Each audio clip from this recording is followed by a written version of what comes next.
ఇప్పుడు ఇంకో సమ్ ఇచ్చాను కొంచెం 1/e ఈక్వల్ టు ఇది ఎక్కడ చేస్తాం పైది 1/e equal to c/d plus b/e. Okay, ఇప్పుడు నేను ఏం చేయమని చెప్పాను? సి ఫైండ్ అవుట్ చేయమని చెప్పు. నువ్వేం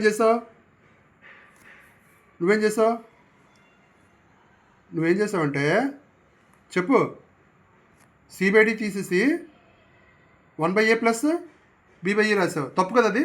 ఎందుకు తప్పు? ఎప్పుడైతే ప్లస్లో ఉన్నాయి రైట్ సైడ్లో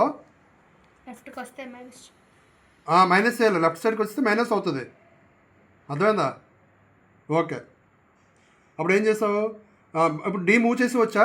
మూవ్ చేయకూడదు, ఎందుకంటే right side value single value కాదు, సింగిల్ వాల్యూ చేయాలి దాన్ని. అంటే ఎల్సిఎం చేసి లెఫ్ట్ బి ఇంటూ ఏ మైనస్ 1 ఇంటూ ఈ. అర్థమైందా? అప్పుడు సింగిల్ వాల్యూ అయిపోయింది, అంటే బ్రాకెట్లో పెట్టేయాలి. అప్పుడు C C C equal to డివిజన్లో ఉంది కాబట్టి రైట్ సైడ్ వెళ్తే మల్టిప్లికేషన్ అవుతుంది. అర్థమైందా? ఎక్స్ప్లెయిన్